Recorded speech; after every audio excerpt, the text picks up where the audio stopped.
chairperson of the National Task Force, and all representatives from MDAs, our development partners. Mu kutongoza alipoota ekwata ku kikukusa bantu eya 2022-2023, kamisona wa immigration Kano Geoffrey Kambere abikudde ekyama nti mu mwaka gwa 2023 ekikukusa bantu kikendedde bw'ogeraageranya ne 2022.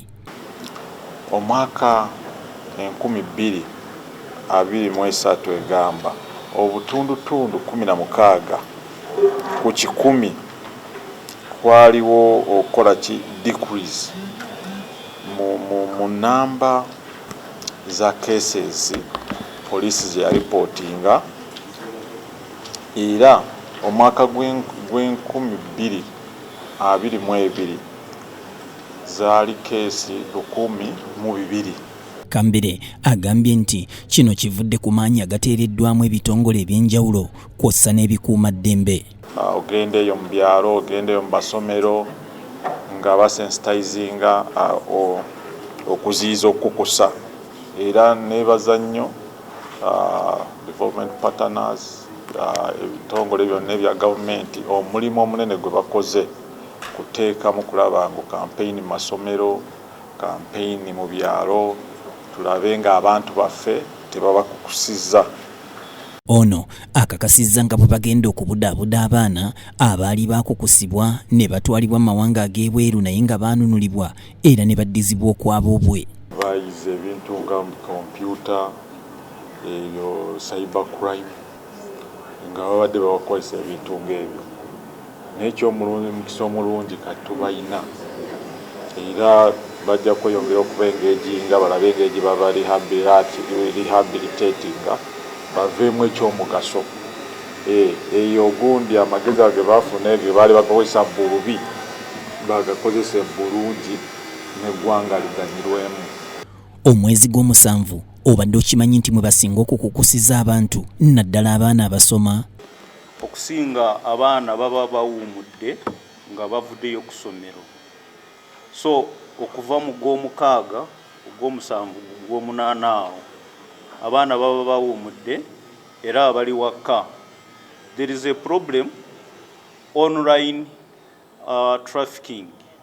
Abaana balina amasimu, they can access anything. So abaana babeera ku masimu basaafinga, balaba adverts. Kati abasinga abaana baba bagenda n'abazadde baabwe babeera tebakimanyi. Example, mu January aliwo omuyizi ow'e Makerere, he was due graduation. Yatoroka n'aleka ekisulo gye yali asula akisibye. We are suspecting naye ayinza kuba yagenda silent. Engero gye twakimanyaamu, landlord ye ya reportinga ng'agamba abazadde ti omwana wamwe sikyamulaba mujje mukime ebintu. Twagenda okukuba esimu kutracinga nga the last post where he withdrew money yali Mombasa.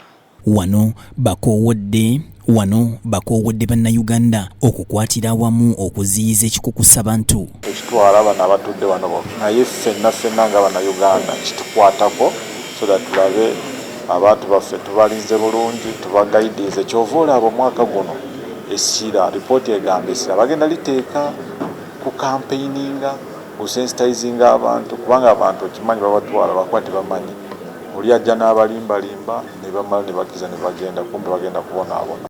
Bw'ogeraageranya kwa lipoota eya 2022 ey'ekikukusa bantu okusinziira ku yafiisi ekwanaganya embeera eno yalaga nti omwaka gwa 2022 ekikukusa bantu kyawanika amatanga okuva ku abo abaakukusibwa mu mwaka gwa 2021 ne gulinnya paka ku bantu 1,200. Era nga lipoota eno yalaga nti abaana abato wamu n'abakyala be baasinga okugwa mu katebo k'okukukusibwa okusinziira kwa lipoota ya 2022.